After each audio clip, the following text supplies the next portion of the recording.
Alright, hey everyone, so this is the video for Lab 4. So this is a very simple lab. I am going to include the PowerPoints, so this is the pre-lab discussion, although most of you should have covered all of this in lecture. So what I'll do is I'll include some of the videos from my lecture in the content for the lab section, particularly the ones on isotope and atomic mass and periodic table trends, possibly as well as valence electrons. Um, but the lab itself is really simple, just to make sure there's no omissions. Let me check. Pre-lab, no, none of that. Okay, so it looks like you're going to do the entire experiment. Let me go back and see. This is what, make sure y'all can see what I'm saying. Now, I'm not providing you the lab manual. I think I've said this before. I got in trouble for doing this last semester, although I got away with it because of COVID, and there was a lot of problems with getting our books in on time. But so I can't provide it, but this is the lab manual and the section that you'll be completing. The procedures, the pre-lab study questions. Remember, you don't have to turn in the pre-lab study questions, but they are helpful. So try to go through and fill them out. Make sure you kind of got a gist of what's going on before you jump into the actual assignment. Now, for the actual assignment, as I said, there are no omissions. So you want to fill out all of the blank spaces, okay? So the symbol, atomic number, color, luster, and whether or not it's a metal, metalloid, or non-metal. A lot of this you can get from your periodic table, so I'm going to try to provide that as well, although you should have one in your lab manual. Let me look in the back of it.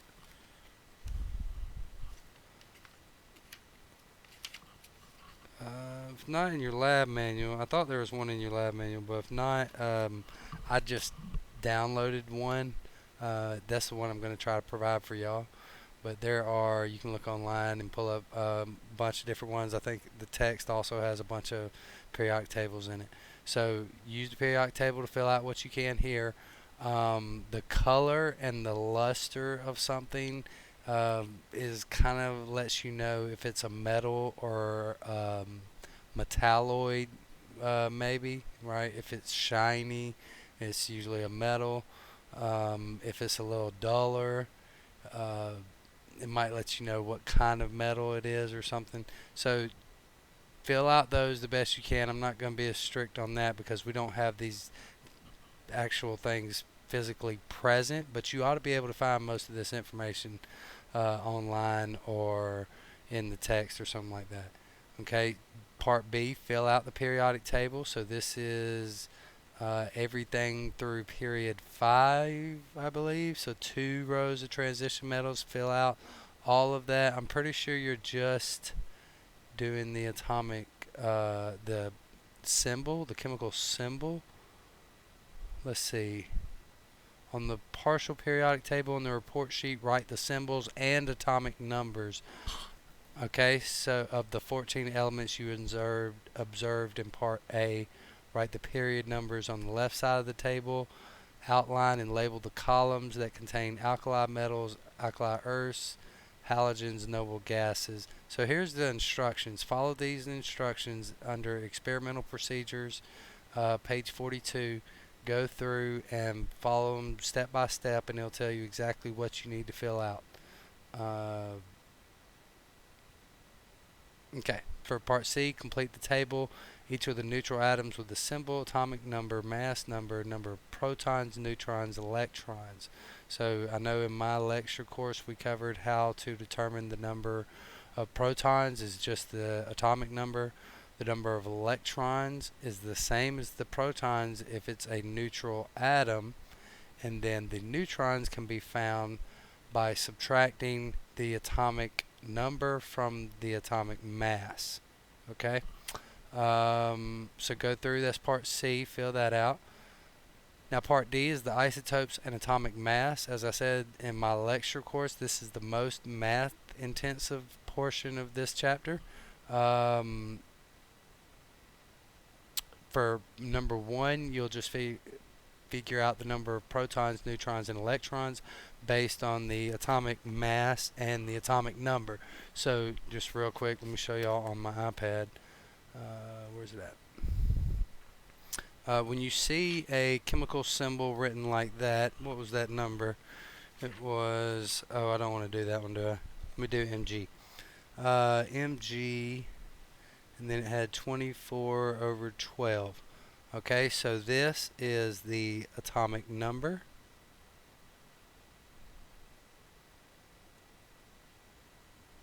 I got a little stickiness on my thing. Atomic number, and then this one is the atomic mass.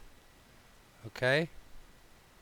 So remember that the atomic mass minus the atomic number will give you the number of neutrons. The atomic number is equal to the number of protons, and then if the element is neutral, which I believe in all of these cases they are, then the number of protons also equals,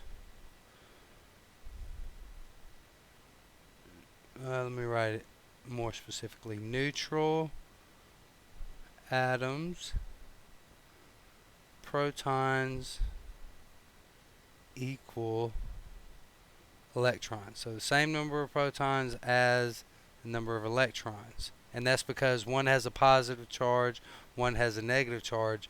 So in order for it to be neutral, you have to have the same number of each charges.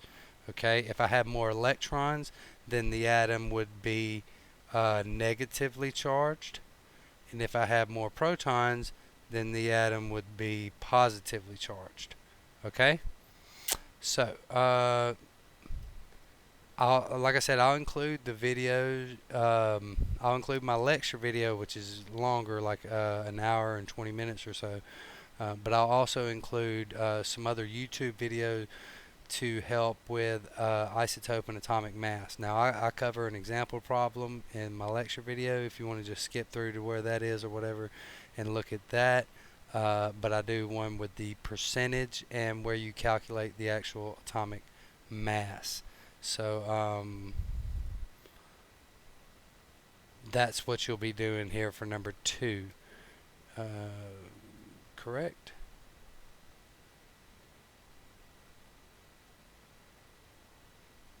Yeah.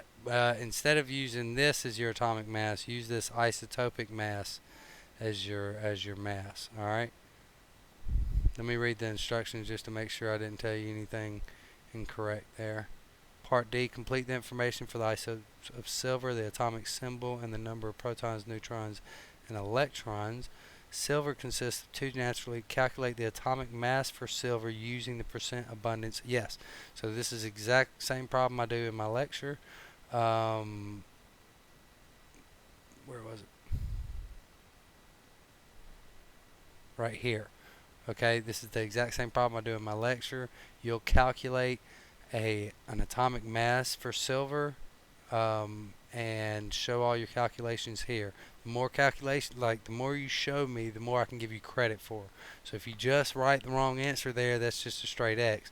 If you show me your calculations and I saw where you did one calculation wrong and it led to everything else being wrong, I might can give you a lot more credit for that. So make sure you show all your work.